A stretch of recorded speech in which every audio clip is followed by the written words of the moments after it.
brides now are often expressing that they're having anxiety choosing a dress because the dress they've just tried on that they loved, they see the next day on Instagram and TikTok being worn by 20 other brides. So I think that piece lends itself towards going for vintage, going for something one of a kind. And that's definitely a huge element of what a modern bride is looking for right now. That is Lily Kaizer, founder of By Appointment Vintage Bridal Salon, Happy Isles. Hello and welcome to the Create Tomorrow podcast. I'm your host, Cassandra Napoli, head of marketing and events insight at WGSN. Every 2 weeks, I will be taking you on a journey looking at how brands and consumers are creating tomorrow, whether that's through product innovations, actions and strategies, or online behaviors. Today, we'll be speaking to Lily Kaizer, the founder of Happy Isles, a vintage wedding dress salon in LA, as well as Sidney Morgan-Petro, a WGSN expert who specializes in retail and buying trends. Okay, Sid, can you start by telling our listeners who you are and what you do at WGSN? Sidney Morgan-Petro. I'm the head of retail and buying for WGSN. So I'm located in New York. So our team covers the in-store retail space globally. We have a global team. We're the ones that are constantly in the stores themselves, feeding back intel to help our reporting. So we're focusing on brands to watch and product trends, messaging, visual merchandising, kind of everything that comes with that. And then the other part is the e-commerce side. So for that, we're working really closely with our data teams. So it's really heavily impacted by product performance and kind of really looking at the numbers. So we do a lot of the combination of the in-store and online, essentially, to really kind of deliver that omni-channel view for our subscribers. Amazing. And Lily, I'll come to you now. Please introduce yourself to our listeners and tell us about Happy Isles. I'm Lily Kaizer. I'm the owner of Happy Isles. We opened in 2016 as a vintage bridal salon, designer vintage destination. And we now have 2 locations, one in Los Angeles and one in New York. And we're a by appointment, full-fledged bridal salon. Okay, so I think a really good place to start for this conversation is with you, Sid, having you sort of paint a picture of the vintage resale scene. So what's driving this consumer spending shift? Where is it going? For context, a lot of WGSN reports have covered this in depth, right? We know that Pinterest searches for vintage-inspired wedding dresses are up something like 240% year over year as of 2024. There are loads of retailers investing in this space. We see a lot of bridal retailers investing in the space. Kleinfeld has launched a sort of like online marketplace for brides to essentially buy and sell pre-owned items. So I'm just curious, how does a brand stand out in this sort of increasingly crowded climate?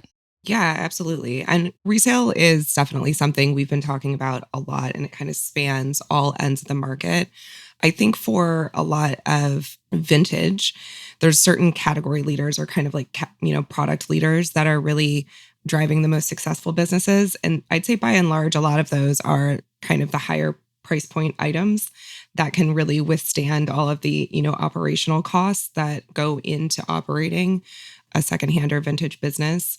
Your commissions and the authentication fees and things like that really bode well for bridal, for occasion wear, for luxury vintage and designer bags and things like that.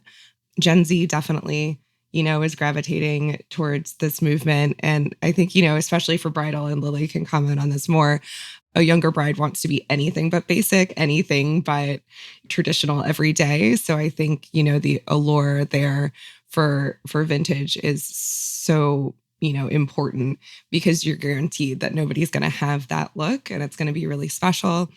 We're definitely seeing a lot of celebrity influence in this space too. So if you think about all of the red carpet moments that are happening right now and how much everyone is tapping the archives from like Sabrina Carpenter and Bob Mackie and like Kylie Jenner is, doing all these archival looks. And that definitely has a huge influence. And those moments are 100% going viral.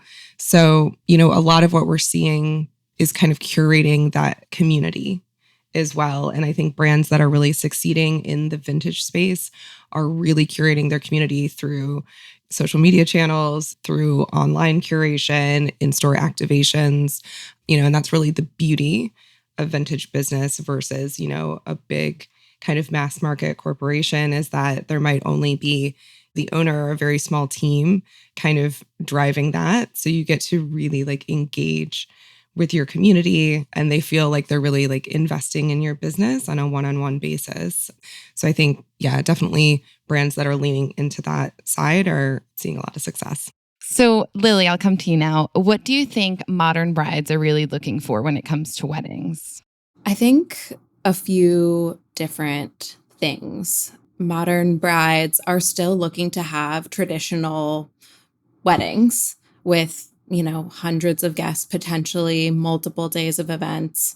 I think the multiple days of events piece is actually coming from this modern piece, traditional big weddings and parties that we were seeing in the 90s and 2000s.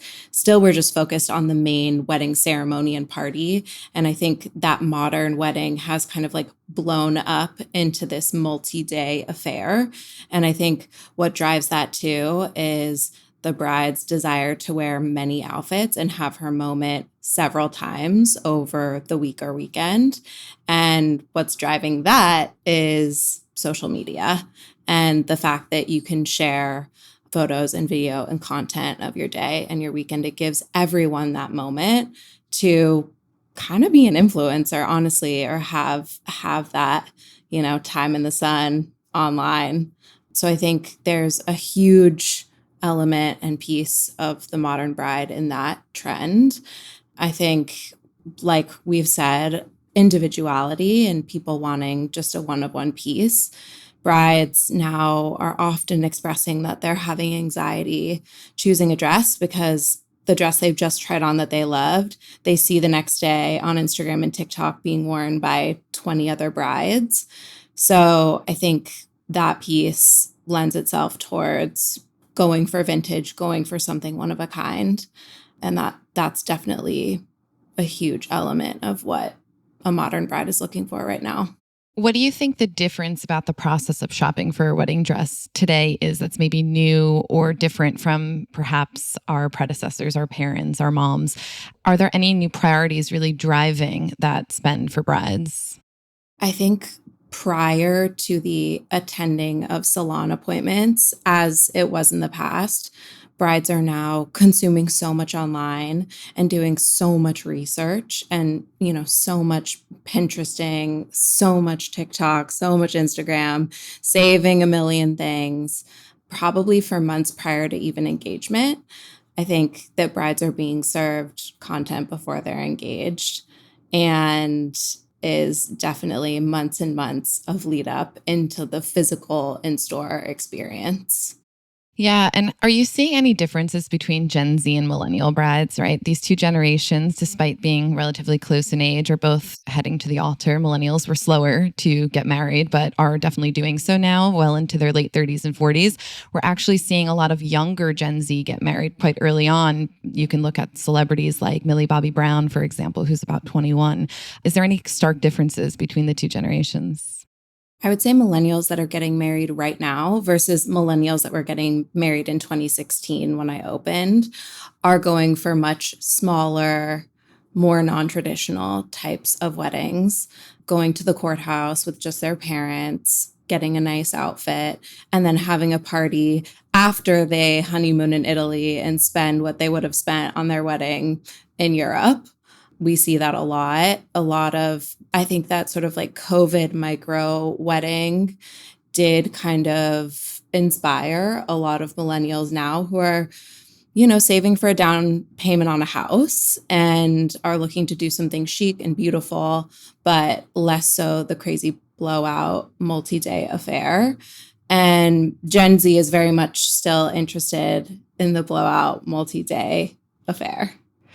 And it's honestly so nice to be serving both generations at the moment because we get a nice variety at the store and it allows us to curate for different moments and, mix it up a little bit. So your salon originally located in LA, but you also have an outpost in New York. Is that correct? Correct. So you also famously don't sell online, I believe. And I'm wondering, how do you meet modern brides with those sort of obstacles in place? Can you tell us a little bit about your trunk show format, for example?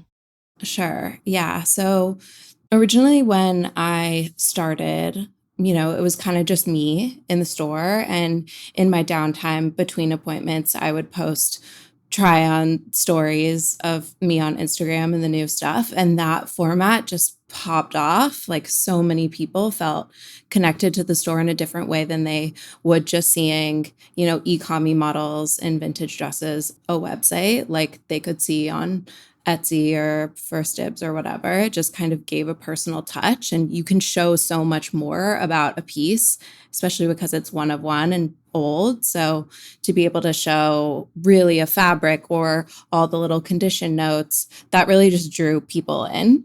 And just the sort of movement video format of it all pre TikTok, I think was appealing to people. So once I saw that popularizing, I just kind of stuck with it. And I did have a moment where I tried to do kind of traditional e-com on my website, I think in 2016, 2017. And it just it felt stale. And for me, it kind of e-com vintage, especially at a luxury price point, kind of takes away from it ultimately winding up with the person it's meant to be. It just kind of splashes it to the mainstream, and tens of thousands of people are going to see the same dress. And that kind of takes away from this special element of it's one of one. So I find that our format of doing try on stories gives people a taste. And then once it's sold, we delete it, it's gone, and no one can find it, that it just belongs to the person that purchased it. So there's kind of a magic in that. And I think, again, that's conducive to what vintage is, finding the bride.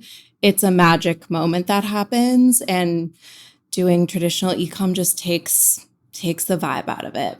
And then I saw that you were doing trunk shows in different markets around the US, right? So you were in Dallas, I believe. How does that work? So when we were open in LA 2016, 2017, I found that all of my purchasing clients on Instagram were in New York. So I knew I had to go out there. And between 2017 and 2020, we ended up doing trunk shows consistently 3 times a year in New York. And we built an amazing customer base, obviously, to then open there. And right now, we've been looking at Dallas as a potential third location for the store. So we're really building a base there and visiting a lot and getting a feel. And Dallas is an amazing location because we have people traveling from Austin and Houston. And it's just a nice central touchstone for us. So we're not really looking to do trunk shows in other cities. It's a pretty big ordeal. For the moment, it's been awesome in Dallas, and we really love it there. Amazing. Sid, I'm going to come back to you now. So you actually touched on this a little bit earlier, but as you know, we've been tracking this idea at WGSN that we're calling re-storytelling, which is all about forming new stories around moments of the past. So we're telling a lot of fashion brands to really delve deep into their brand archives and reshare stories with new generations to build community and to connect with consumers anew around shared values and beliefs. Is resale one way that we're going to see this shine through in the coming years? And do we anticipate much more of this in the fashion category? And I think what's really moving the needle right now is that there's more companies that are beginning to offer platforms, like business partners, essentially, like the ones that are going to take care of the logistics for the brand to help you partner, to help you manage inventory and pricing and all of the kind of back end stuff, which I think is what's kept a lot of bigger businesses from really delving into resale previously, because it was just too tricky of an undertaking. But now, archive resale is a really good example there of a platform business that people are partnering with. So I think that's where we're going to see a lot of expansion kind of at scale, in more of the mass market. So I think if we're looking further down the road, a lot of that is happening right now online for the bigger businesses. So they're kind of actually doing the opposite of you, Lily, where they're pretty much putting all the emphasis online and nothing is really happening at the store level very much. But because these platforms are offering more tools and things like that to help bring it into the store space, I think that we're going to see kind of the opposite happen, for your like mall stores, essentially, where down the road, they're going to be taking some of that e-commerce resale into the actual like bricks and mortar space. So that's an amazing segue because Lily, I'm going to come back to you now. The in-salon experience is the cornerstone of happy hours, right? It creates a luxury, one-of-a-kind experience. What's a typical salon experience like? So say I were to walk through the door, what can I expect? When you walk in, you're greeted by two happy aisle stylists. Everyone on our team is, I say, like A+ personality. You're immediately hosted. You're offered to go take a seat on our beautiful couch, have a little water. We get kind of like the details of your wedding. We want to hear all about every single event that's going on, what you already have. If you have any inspo, show it to us. And then we sort of guide you around the store and let you dig in. We always love to see where our brides gravitate towards before offering suggestions of other pieces we think they should try. And our stylists are just super trained in our current inventory on the floor. That's why we don't take information prior to brides arriving, because our inventory circulates all the time. So we just kind of get the spiel and then really facilitate the shopping experience to make sure the client is seeing everything that they need to see within their budget and style and size. And then we escort them to the dressing room. They try on, they have that moment, they come out, their friends say, "Oh my God, you look amazing." We do photos, we facilitate FaceTimes with moms. And then at the end, we give a price list of everything. And oftentimes people purchase that day.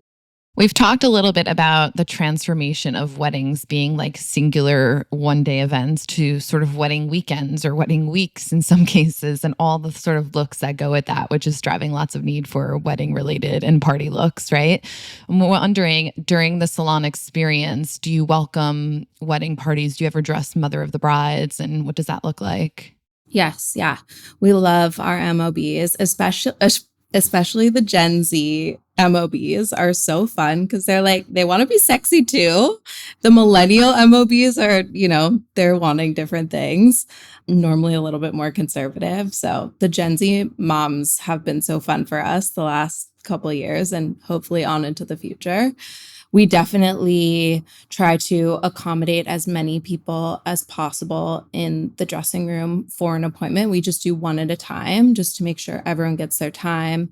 We like to have a peaceful dressing room environment, and it's also to protect the clothes. So we just, we want people to maximize their time, make the most of it while they're in the store. And so we definitely allow for multiple people in the bridal party to try on. We just kind of make sure that we have time for the bride first.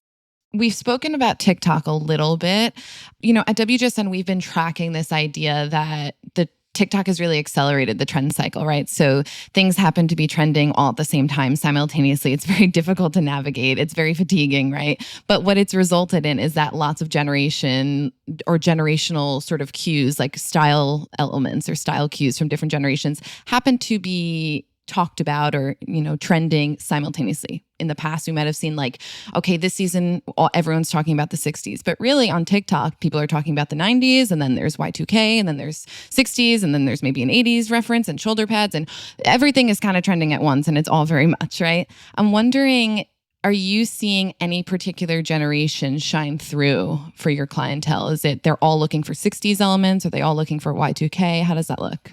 I would say the last year and a half, it started before then, but really the crux of the last year and a half has been 90s Vera Wang.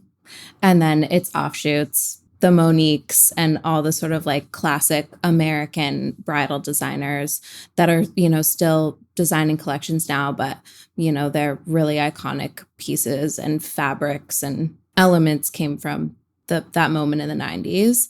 That again speaks to like, these Gen Z brides have always glamorized their moms in these really classic looking 90s wedding dresses. So I think that definitely is something that they want to emulate on their own wedding day. So that the 90s Vera silhouettes have really been going hard for us. I would say that's at the top of the trend hierarchy at the moment. And now I'm slowly starting to feel a little pre-shift, because I think that that's been pretty splashed around. Before then, it was like everyone wanted Vivienne Westwood and Vivienne Westwood corsets. So it was like we went from Vivienne Westwood to Vera. I do think there's going to be a little bit more of like a bohemian backlash, for lack of a better term, with Chloe kind of like moving itself to the forefront. We're definitely seeing a resurgence of longer 60s and 70s, kind of easier, more bohemian pieces that people are looking for, kind of in a surprising way, which is fun for me. I love the 60s and 70s. So I had to kind of like put a stop on buying a lot of those things. And now I'm kind of slowly picking and choosing where I can add those back in. When you say vintage, and Happy Isles is a vintage wedding dress salon, right? What years are we talking about? Because I think when we talk about Gen Z in particular on TikTok, right, the nostalgia cycle has shortened. We're starting to see Gen Z like have this appetite for nostalgia from like 2015, right? And so 2015 is definitely not vintage, but are you hearing demands for like sort of modern wedding dress brands like Daniel Frankel, for example, anything like that? Mainly, I'm collecting from the 20s through the early 2000s, and I'll go into early 2010s if I feel like it's from an iconic collection or when an iconic designer was at a specific house. And those pieces sell just as well. And people are, happy to hear that something is from 2009 or 2010, especially if it's like Ralph Lauren. I guess, are you seeing a demand particularly from Gen Z brides for like the short-term past? So the short-term past with designers like Danielle Frankel, I'm not dipping into, because that's sort of, we'll let our brides are going to Danielle Frankel and then coming to us they're doing Danielle for Down the Aisle and then coming to us for the rest of their looks. So while Danielle's still cranking along over there, we won't touch any of her products for resale, because we have to be distinct brands. But so I think there is a lot of space for that. And I have seen a few new businesses pop up that are doing more contemporary designer resale, but in a much more curated luxury market kind of a way. There will always be bridal consignment stores that are taking kind of major, slightly less major designer bridal labels, but I think there is like a niche at that top level that I think will, and I think is being started to fill out a little bit. And then speaking of TikTok, we've talked about your TikTok a little bit, the Happy Isles TikTok. I love this segment where I think it's called Leah's Latest, and she tries on lots of different dresses. TikTok's obviously all about discovery. It's how I discovered Happy Isles, just serendipitously. Are you seeing a lot of traction from your TikTok presence in terms of people becoming more aware of what you guys do and reaching out?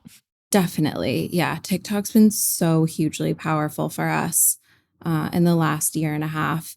It's been kind of slower the last like 4 or 5 months, just because of elements and other things at the store that need tending to and kind of shifting around. But it's been huge, honestly. We've had so many pieces kind of like go mini viral. We've seen that boost our numbers on Instagram, and maybe 20-ish% of people that come to us are coming from TikTok. We're flooded with requests all the time of girls wanting to come in and shoot and film in the store. And it's definitely become something we've had to field in our inboxes a little bit. Are there any particular key styles, items, trims, wacky details, kind of, different types of colors emerging that you're seeing in terms of demand from your brides? The 90s, early 2000s, like beaded silk, kind of like prom-y, pageant-y dresses, but like with really good sleek silhouettes. Those are always super popular. Anything short and sexy. Anything sexy. The corset is still reigning supreme.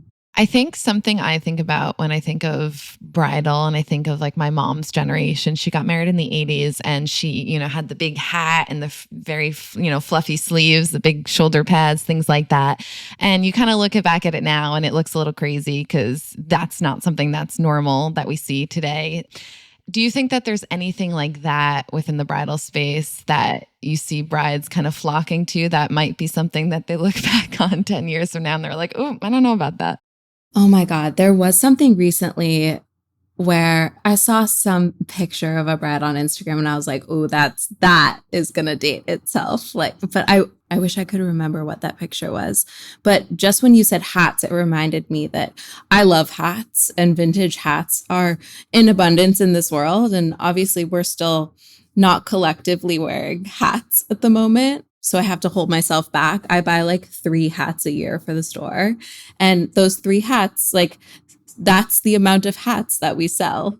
But they're always really, really fun. And we always, whenever a hat sells in our Happy Isles group chat, it's like a happy day. Like everyone's like, oh my God, God bless that girl. Like, good for her. So always when a hat is in the equation, it makes us feel very happy that people are going for it and doing something a little different. I think I saw the photo that I saw on Instagram was like a bride wearing gloves and a neck scarf and a dress with a corset. And there was like one other element. And it was just like all the trends kind of in one outfit. And it felt intense for me. It was like, that's kind of like our 80s of the now. Okay. And like always, my final question for the both of you is, who is someone that you admire who's creating a version of tomorrow that inspires you? Sid, I will come to you first. So if I'm going to be kind of topic specific, I think there's 2 businesses that I'm really inspired by, and they're super different, but they're kind of like at opposite ends of the spectrum. So Archive Resale is that platform that essentially a lot of the bigger businesses are partnering with to get their resale off the ground. So I think that that's, super crucial at that end of the business. But then if we're looking at more kind of like, smaller community building, niche, like luxury vintage, I'm really obsessed with Morphew. They have a couple of shops. There's one on the Lower East Side in New York. They have one out in Southampton. They've done one in Miami. They have a lot of luxury vintage, but they also upcycle to do new garments that are really gorgeous.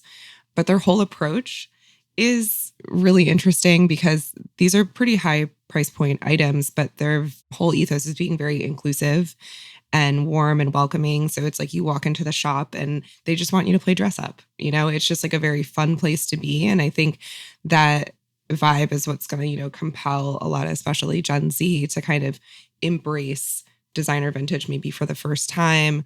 And then they actually do something similar to what you were saying, Lily, that they, the shops are merchandise based on the region. So they have like a big enough archive of pieces where they can kind of suit the personalities and the needs of someone in Miami versus someone in Southampton versus, your customer in the Lower East Side of New York, which are all like super different.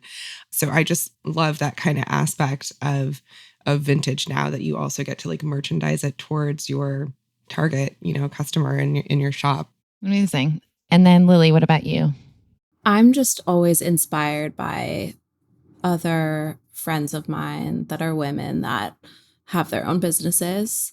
And I think that's an inspiring vision for tomorrow. Is my friend Azza Ziegler. She has a gorgeous knitwear line that she makes all in Los Angeles. Incredible new cashmere collection coming out. Just to see her handling manufacturing as well as the sales piece is wild to me. My friend Bryn Saban has Aralda Vintage in Los Angeles. She's an incredible collector, has an amazing eye, and has created a beautiful team. I'm just super inspired by other women that are just going for it and also trying to do the best in their relationships and have families and just understand from a modern perspective, like kind of how to have a family life and a business life all in one. Those are the women that I'm always gravitating towards and would love to have more of, honestly. Thank you to my guests, Sidney Morgan-Petro, head of retail and buying at WGSN, and Lily Kaizer, founder of vintage bridal salon Happy Isles. If you're a WGSN subscriber, look out for more trends at WGSN.com. And if you're not a subscriber, please come and discover our services. We'll be back in 2 weeks' time for our next episode. In the meantime, you can catch the CEO of WGSN, Carla Buzashi, next week on our other podcast, Lives of Tomorrow. I'm your host, Cassandra Napoli. Be sure to follow and subscribe to this podcast, and see you next time.